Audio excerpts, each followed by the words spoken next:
ओम नमः सिद्धेभ्यः। अहिंसा परमो धर्म की। आचार्य गुरुवर श्री कुंद कुंद भगवान की। आचार्य गुरुवर श्री ज्ञान सागर मुनि महाराज की। जल परम पूज्य संत चुन्याचार्य भगवान विद्यासागर जी महामुनि राज की, समस्त आचार्य संघ की। सुनो, अपना आप लोग एक बार मंगलाचरण होने के उपरांत कोई जय जयकार ना बोले। हाँ, तो खदान कई प्रकार की होती है। जहाँ पर खोदते हैं उसका नाम खदान, किंतु विशेष जो तज्ञ होते हैं वे खोदते तो हैं, लेकिन खोज करके फिर बाद में खोदते हैं। खोज के माध्यम से उन्हें ये ज्ञात हुआ कि यहाँ पर रत्न मिलेंगे, लेकिन वो रत्न मिलेंगे तो फिर खोदने की क्या आवश्यकता, यूं ही करके कर ले? नहीं, अनुपात यह है, एक एक ट्रक, दो दो ट्रक, चार चार ट्रक, 50 ट्रक जब उसमें से मिट्टी निकलती है, कंकर पत्थर भी निकलते हैं, कुछ चमकीले भी हो सकते हैं, कुछ कांच इत्यादि के अनुसार भी हो सकते हैं, इन सब को वह निकाल निकाल करके दूर करते चले जाते हैं। अब एक आध ऐसा मिल जाता है जिसकी पहचान उनको है, तो पहचान है तो फिर क्या कहना, उसको पहले वो अपने ढंग से अपने हाथ में ले लेते हैं। बाकी सारी की सारी जो मिट्टी थी, कई लोग उसका भी संशोधन करते हैं, उसको भी चालनी में डाल करके देखते रहते हैं, कई बार उसको धो लेते हैं, उसमें से भी कई लोग निकाल लेते हैं। ये उनकी कुशलता है। अब देखो, जब वह अनगढ़ बोलते हैं इसको, अभी उस रत्न को हम विशेष दर्जा नहीं दे सकते। अब दर्जा की बात है, कौन कोई भी दे दे दर्जा? नहीं, दर्जी जिस प्रकार अपने कपड़े को रूप देता है और आप लोगों के पहनाव के लिए योग्य बना देता, उसी प्रकार उन रत्नों का भी काम है उसको इस ढंग से, जिसको तराशना बोलते हैं। त्रास देने से तराशना होता है। त्रास ये आप लोगों को ज्ञात है, दुख होता है, पीड़ा होती है, कष्ट होता है, सहन नहीं होता है, फिर भी इन सब को जो तराशते वक्त सहन करना होता है, फिर एक एक एक एक बार वह शान पर निगाहते हैं तो उसमें से एक एक एक एक पहलू निकलते हैं। एक एक पहलू यह बढ़ाते बढ़ाते बढ़ाते उसको कहाँ तक ले जाते हैं? वो ले जाते हैं सहस्र पहलूदार नग है। हजार हजार उसमें से पहलू हैं, और है वह चने के बराबर अथवा मूंगफली के बराबर है, लेकिन हजारों उसमें किस ढंग से उसमें तराशते हैं। फिर बाद में एक दूसरे पहलू एक दूसरे से टकराता नहीं, एक पहलू के माध्यम से दूसरे जो पहलू है वह किसी भी प्रकार से प्रभावित नहीं होता, लेकिन नहीं होते हुए भी वह बहुत गहराई तक उसको ले जाता है।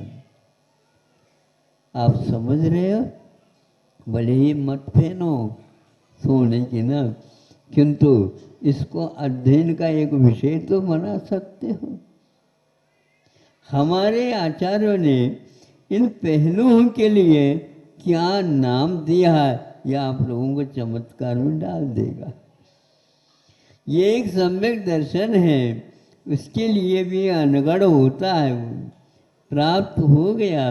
और भिन्न भिन्न तराशने वाले, शान पर लगाने वाले जो होशियार होते हैं, उनके हाथ में ये पहुँच करके ऐसा पहुँचा दिया जाता है, उसको अब नीचे नहीं रखा जाता, और वह विशेष और सोना चांदी और भी जो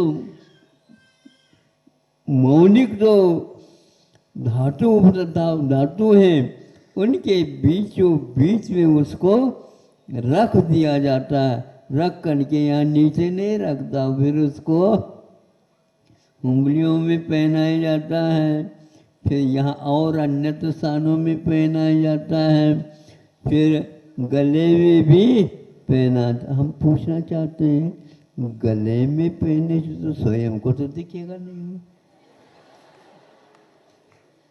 नहीं समझे, स्वयं को नहीं दिखेगा, लेकिन क्या दिख रहा है, पूरी जनता देख रही है। और वो पूरी जनता जब देख करके मस्त है, बढ़िया है, ये है, अनमोल है, इसका कोई मोल नहीं है। धीरे जाकर पूछते, आपने ये कहाँ से ला, क्यों आपको पसंद आए, क्या बताते हो, पसंद आए तो इसलिए तो हम पूछ रहे हैं। इसको किसने बनाया, तब लगता है कि बहुत सम्यक दर्शन मोक्ष मार्ग में बिना चारित्र के भी मौलिकता प्राप्त करता है। लेकिन जब तक संयम नहीं रखेंगे, उसके पहलू सामने नहीं आ पाएंगे, और उसका मूल्य उसी के माध्यम से है। संयम के साथ वह रहे, वह अकेला रहता है तो उसको कोई खरीद नहीं सकता, उसमें पहलू भी नहीं आ सकते, वह अनगढ़ है। अनगढ़ का अर्थ क्या होता है? अनगढ़ का अर्थ होता है, ये बनाते हैं ना रोड वगैरह, उसमें अनगढ़ पत्थरों को ही रखा जाता है, वो अनगढ़ पत्थर भीतर चला जाता है, उसके ऊपर धीरे धीरे कंक्रीट वगैरह करके फिर डामर का रोलिंग हो जाता है। तो फिर उस समय गाड़ियाँ खूब स्पीड के साथ चलती है, और भीतर कहता मैं अनगढ़ हूँ इसलिए तो चल रहे हो। हाँ, बोल्डर बोल्डर, हाँ, तो ये है, ऐसा है। तो सम्यक दर्शन कहने से बहुत लोग प्रभावित हो जाते हैं, लेकिन तो सम्यक चारित्र के साथ उसका ऊपर की कक्षा में जाने तक भी वह चारित्र के माध्यम से विकास को प्राप्त हो रहा है। केवल अकेले सम्यक दर्शन से गुणस्थानों का ऊपरी सीढ़ियों के ऊपर चढ़ना नहीं होता, किंतु उसके साथ संयम की मार्गणाओं को अपनाने से वह क्या क्या चमत्कार करता है। अब नरक नहीं जाएगा, तिर्यंच नहीं होगा, भवनत देव दुर्गति में नहीं जाएगा, और दूसरी बात ये भी है कि भोग भूमि इत्यादि की ओर भी नहीं जाएगा। पहले यदि बंद किया हो तो जा सकता। सम्यक दर्शन के साथ भोग भूमियों के अपर्याप्त दशा में भी सम्यक दर्शन को नहीं बताया, इसलिए इसके अपनी एक सीमा है इसका उपयोग करने का। इसलिए आचार्यों ने उस सम्यक दर्शन के 8 अंग स्थापित किए हैं। आपके पास कितने अंग हैं? 8। साष्टांग नमस्कार हो प्रभु के सामने, 8 अंगों को दंडवत जिसको बोलते हैं कर लेता है, क्योंकि जब तक प्रभु के लिए उनके चरणों में आपके अष्टांग सहित नमस्कार नहीं होगा, आपकी यात्रा कभी भी सकुशल आगे नहीं हो पाएगी। और उसमें यदि आपके पास पहलू नहीं रहेगी तो भी ध्यान रखना, अनगढ़ हो, उसका मूल्य बढ़ेगा नहीं, बढ़ता तब जब उसमें शान पर चढ़ाया जाता है। शान पर चढ़ाना ऐसा नहीं है, कलाकार होते हैं, उसको जानने वाले होते हैं, तब इसमें आ सकते हैं, आए या नेम नहीं। उसी की कीमत, उसी का मूल बढ़ता चला जाता, बढ़ता चला जाता। 8 अंग कौन से? शरीर में जैसे 8 अंग हैं, 2 हाथ हैं, 2 पैर हैं, एक माथा है, पीठ है, आदि आदि, एक गिन लेते हैं। इनमें से एक कम कर दो, आपका अस्तित्व ही समाप्त हो जाएगा। एक अंग के साथ आपके शरीर में सांगोपांग है तो सारी की सारी बातें चल सकती हैं। अकेले यह गर्दन पर रहे जिसको उत्तमांग बोलते हैं, ले उत्तम अंग तब कहलाता है जब शेष अंग भी उसके साथ जुड़े हुए जीवित रहते हैं। यदि वो नहीं रहेंगे तो इसको उत्तमांग भी नहीं कहेंगे, कुछ समय के बाद वह भी गिर जाएगा, उसका कोई मूल्य नहीं है। इसलिए जो व्यक्ति इन 8 अंग सहित सम्यक दर्शन को प्राप्त करता है, वह सम्यक दर्शन तो है, किंतु उसके लिए कोई रक्षा करने वाला नहीं है। उसकी दुर्गति होने में भी देर नहीं लगती, इसलिए उसको संयम मार्गना के साथ जोड़ देंगे तो वह इन सब चीज़ों को नहीं प्राप्त करेगा और देवों में जाएगा तो निश्चित रूप से कुछ ही भावों में उसे मुक्ति प्राप्त करने का। एक बार संयम दर्शन, सम्यक दर्शन प्राप्त होकर के असंख्यात बार हो सकता है, आचार्यों ने कहा, किंतु संयम मार्गना के साथ यदि प्राप्त हो गया उसको 32 बार ही वह जा सकता है, इसके आगे उसका कभी भी विकास यात्रा संसार की नहीं होगी। ऐसे ये स्वाध्याय के माध्यम से आप लोग इसका मूल्य क्या है ये समझेंगे।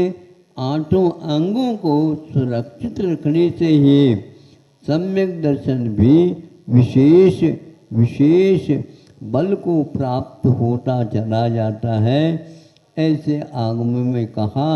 इसलिए आप इस सम्यक दर्शन का मूल्य बढ़ाना चाहते हो, लेकिन वह संयम के बिना संभव नहीं है। इसलिए बार बार आचार्य कहते हैं सम्यक आचरण चारित्र तो कम से कम आप अपने पास रखो, नहीं है तो सम्यक आचरण चारित्र भी चला जाएगा, निश्चित है सम्यक दर्शन वहाँ पर रह नहीं सकेगा। इसलिए आप लोग अभी व्यवहार में रहते हुए भी अपने 8 अंग सहित, इसको हमने सक्रिय सम्यक दर्शन कहा, क्रिया सहित होना चाहिए और यह एक्टिव जिसको बोलते हैं, इसके बिना उसका मूल्य कोई भी आंका नहीं सकेगा और उसके द्वारा ज़्यादा विकास नहीं हो सकेगा। एक बार सम्यक दर्शन प्राप्त होने के उपरांत भी असंख्यात बार छूट सकता है और घर में रह करके चारित्र पालन करते हैं वो भी असंख्यात बार संयम असंयम को पालन कर सकता है, किंतु मुनि बनता है ज़्यादा 32 कहाँ है। और इस प्रकार यह मोक्ष मार्ग की एक विशेष स्वरूप निष्पत्ति है।